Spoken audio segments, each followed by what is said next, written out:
मित्रांनो, तुमचं देवघर अगदी छोटंसं असेल, घराच्या एका कोपऱ्यामध्ये असेल किंवा मोठं असेल, त्याला पुष्कळ जागा तुमच्याकडे असेल, तरीसुद्धा म्हणजे छोटं असू द्या देवघर किंवा मोठं असू द्या, ते जमिनीवर असू द्या किंवा भिंतीला अडकवलेलं असू द्या, असं कुठल्याही प्रकारचं देवघर असलं ना, तरी 7 चुका आहेत, ज्या आपल्याकडनं देवघरामध्ये सहज होण्याची शक्यता असते आणि त्या 7 चुका आपण टाळायलाच हव्या, असं वास्तुशास्त्र सांगतं. कोणत्या आहेत त्या 7 चुका, कशा टाळाव्या आणि जर नाही टाळल्या तर त्याचा काय परिणाम आपल्यावर होतो, याबद्दल अगदी थोडक्यात जाणून घेऊ. पहिली चूक म्हणजे देवघरामध्ये खंडित मूर्ती किंवा फाटलेले फोटो नसावेत. तुम्ही म्हणाल नाहीच आहे आमच्याकडे, नाहीच ठेवत आम्ही असं काही देवघरात.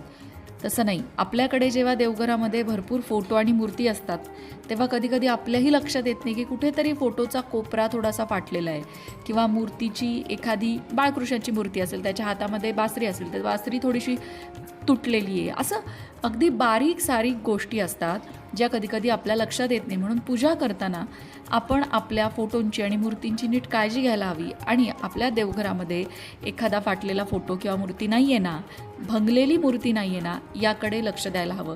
बऱ्याचदा फोटो असतात साधे, तर त्यावर खूप असं कुंकू किंवा पाणी लावून लावून ते खराब होतात आणि आपल्या लक्षातसुद्धा येत नाही.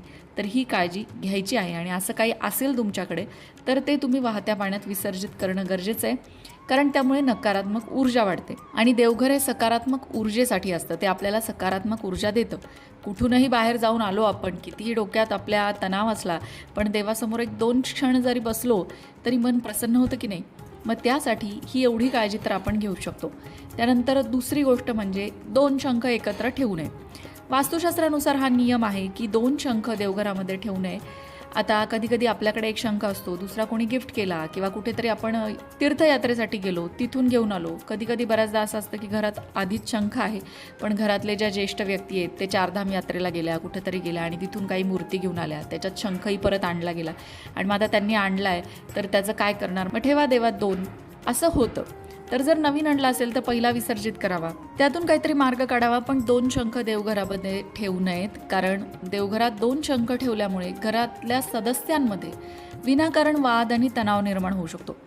आता जर तुमच्याकडे 2 शंख असतील तर एक शंख पूजेसाठी ठेवा आणि दुसरा घराच्या दुसऱ्या कोपऱ्यात सजावटीसाठी सुद्धा तुम्ही ठेवू शकता.